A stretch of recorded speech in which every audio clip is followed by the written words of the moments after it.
everybody, welcome to a very exciting episode of BS for Build. I'm your host, Overexcited Car Guy, because today, it's not Friday, it's not Saturday, it's my favorite day, it's new car day. You guys ready? Without further ado, here is my new GT-R.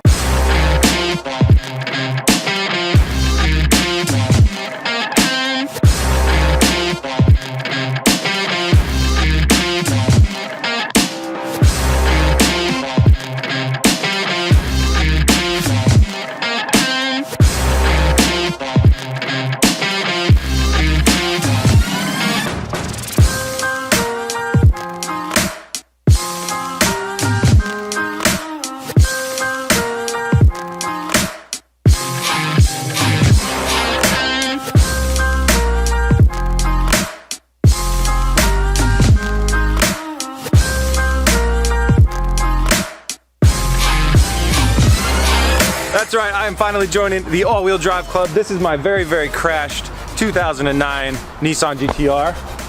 Welcome to the jungles of Portland, aka top secret hiding spot for cars. I want to tell you all about this car. It has a really interesting backstory, but it's really freezing outside, so let's move inside and let's talk about how much did it cost? That is the cheapest GT-R in the country. I know because I've done multiple minutes of research. Let me tell you about how I got it. Actually, let me just show you the moment when I got it.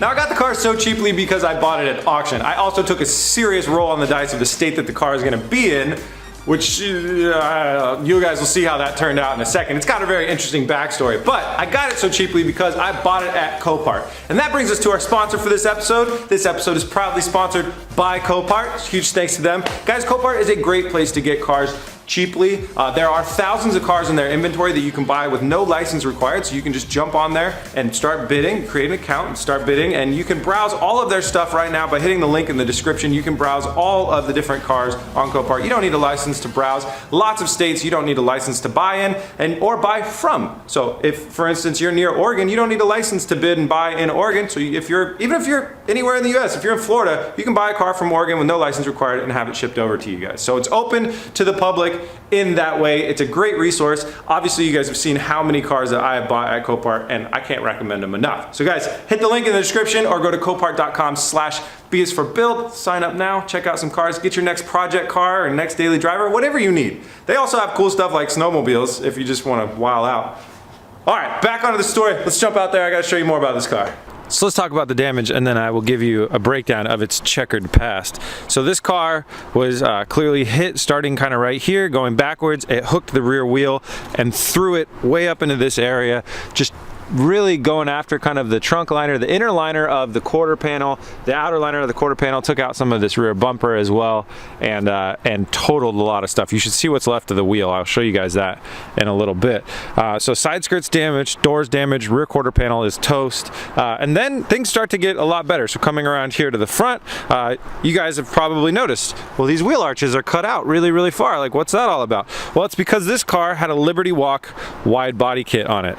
So not to spoil too much, but yeah, we're definitely doing that. I'm not going to go ahead and buy all new fenders and all new rear quarter panels to undo that. I love wide body cars, so this is going to be a Liberty Walk wide bodied GT-R. We've got some awesome 3-piece wheels to go with it, some other stuff that's just super cool that I'm going to show you guys in a little bit. Coming around to the front though, things are looking pretty good. The bumper is in okay shape. It doesn't have any like thing wrong with it that I could see. It's missing that little plug, and these are always super expensive, so if you ever, just don't lose those on your car. I'll show you under the hood in a second, but let's continue the walk around. The headlights are a little, a little faded out and stuff like that. It's not too bad.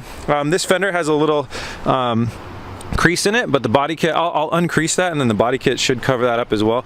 The Liberty Walk wide body kit is, it's pretty big. Comes out to here. This side is pretty clean.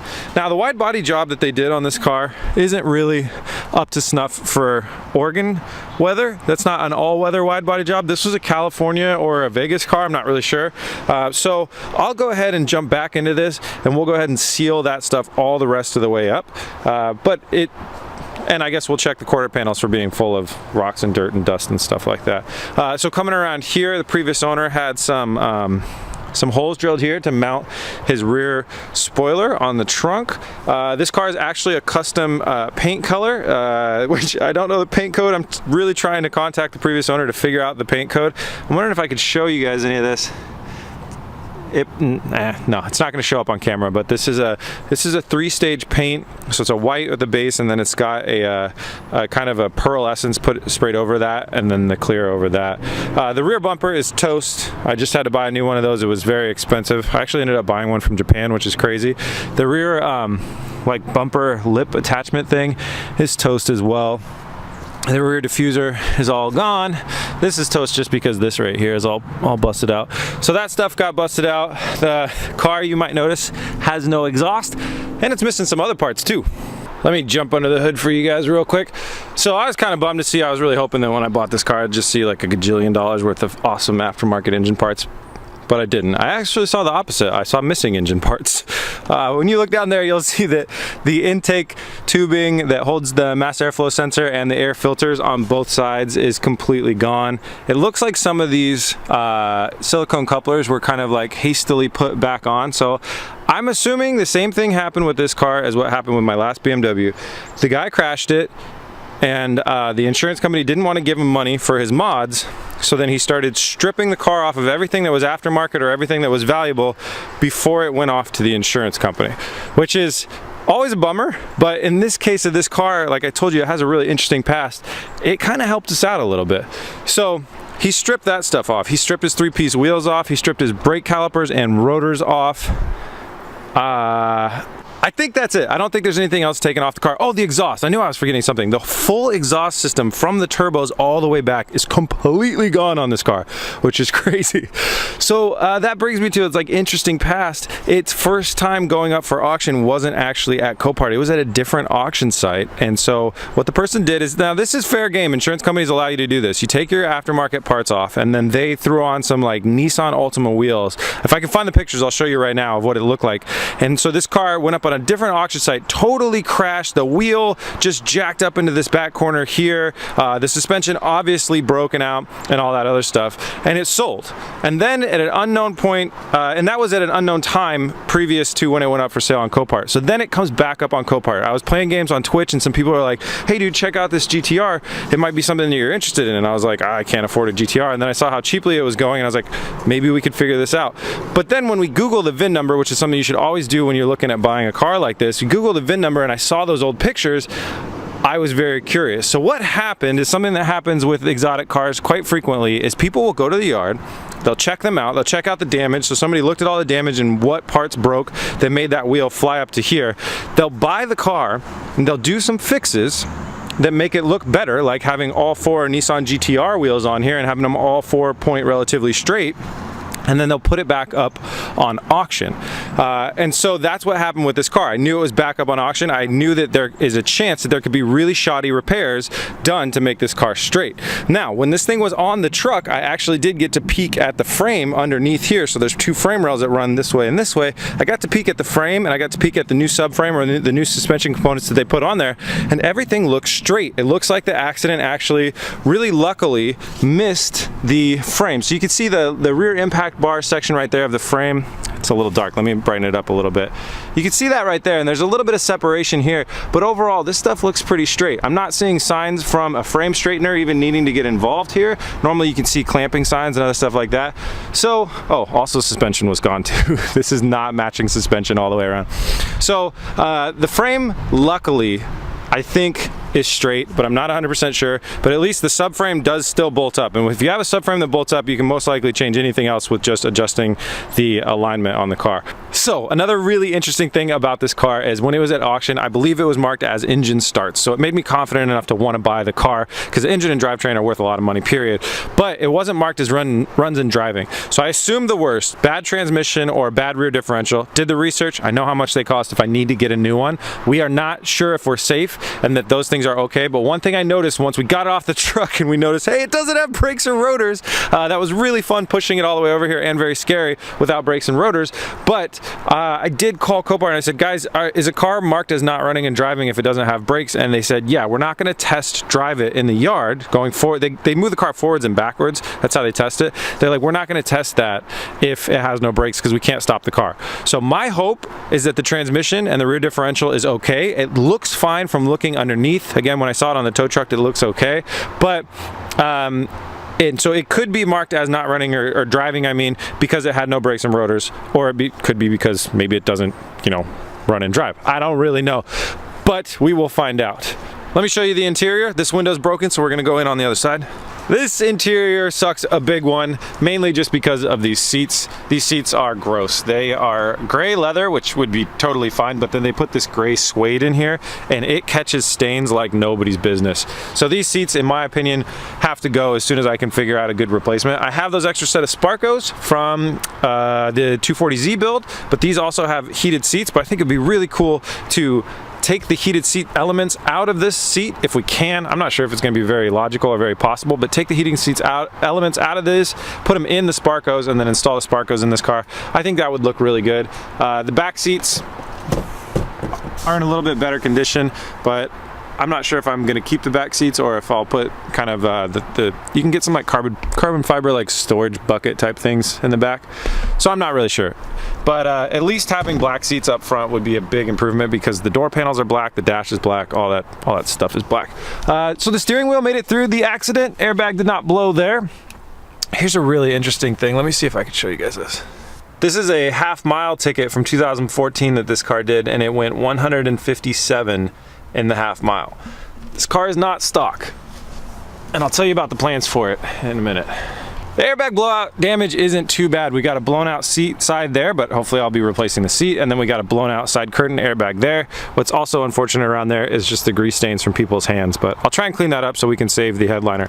The game plan for this car is to try and rearm and reactivate the airbag system, but not replace those two airbags because I'm not a fan of reinstalling bombs in a car that I don't really know exactly how they work. But what I would like to do is you can essentially emulate an airbag, making the car think that those two are there, and what it'll do is it'll rearm the system so the other airbags that are in the car, like the one for the passenger side dashboard, the one for the driving steering wheel, those will become reactive. So that would be making the car a lot safer than what we've done in the past. So 157 or 59 or whatever in the half mile is no easy task. I was really curious as to how this car actually got up to that speed. It's got a tune on it, and then it had exhaust put on it and air intake, and that's basically all you need apparently to get to upgraded fuel pump and injectors to get to 650 wheel horsepower, which is what this car dynoed at according to the previous owner. So that's where we're hoping to get to it too. That is the max for the first gear in the transmission and the stock clutch on these cars, as well as the turbos. So if we wanted to go higher, trust me, I would love to like try and chase 1,000 horsepower goal. If we wanted to go higher, we'd have to buy 2 new turbos, a new first gear, and a new clutch for this car, and that stuff total costs way more than this entire car has cost me. So this is where we are keeping it. 650 horsepower is where we're going to keep it, hopefully get it down to the wheels like that. And this car is supposed to be my daily driver. This is supposed to replace me driving around in the FJ, because normally when it rains and stuff I take the FJ a lot. This is going to be the car that changes that. At least that's the game plan. I have goals and I have things that I will release at a later time of how we're going to do a 1,000 horsepower build on the not such an expensive car that has such an expensive all-wheel driveline. Let's jump inside and I'll show you some of the parts that I bought in Vegas. Welcome to the BS for Build storage facility. I'm filming this in the past. It's Thanksgiving right now because these wheels need to be sent off for repair. But I wanted to show you guys the wheels that we got for the GT-R. So they are really awesome. They're forged aluminum 3-piece wheels made by RSV Forged. These were from the previous owner. I bought them from him for $2,500 for the whole set of this. And you'll notice it's like 2 3/4 of a wheel, and I'll explain that in a second. They're a staggered set of wheels.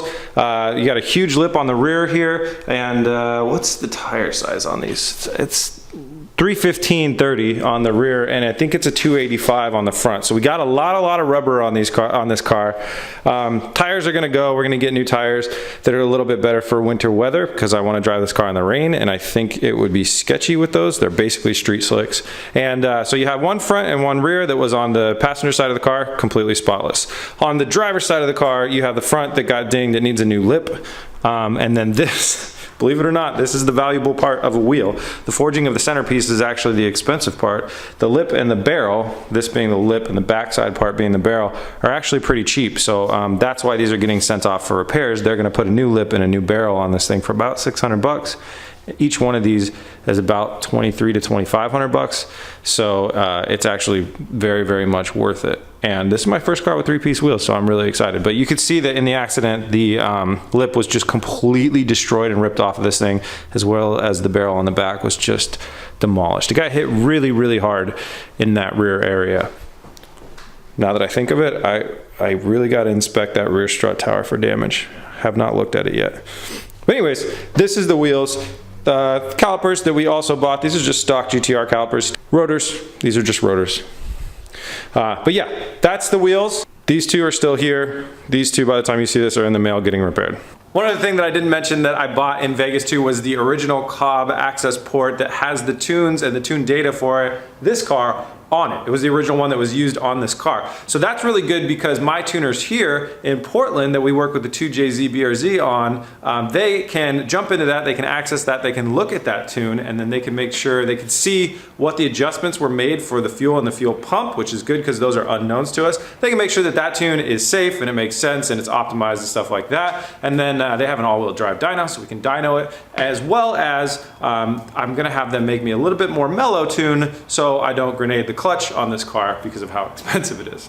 So that's it, guys. I hope you're excited. We have a 650 wheel horsepower, all-wheel drive, wide-body Nissan GT-R for the next build. I'm so excited to get this thing on the streets. I have pipe dreams of being able to drive this down the West Coast for my Christmas break, and then I get to meet a lot of you guys as well down there with the build. I don't know if it's gonna get done in time. I don't think it'll, I know for sure it won't get done in time, but will it get to a running and driving state? We have no idea. In the next episode, I'm gonna call all the friends that I have, all 3 or 4 of them, and see if they can help me push the car into the shop here, and we're gonna see if we can get it to start. And then if we can, I'm gonna see if they'll clean the shop for me. That'd be great. And then we can start working on repairing the rest of the car. I hope you enjoy it. Please stay tuned. If you're not subscribed, subscribe. We build cool shit like this all the time. And I'll see you guys on the next one. Peace! Oh, also we dropped a bunch of new merch. It's right down there.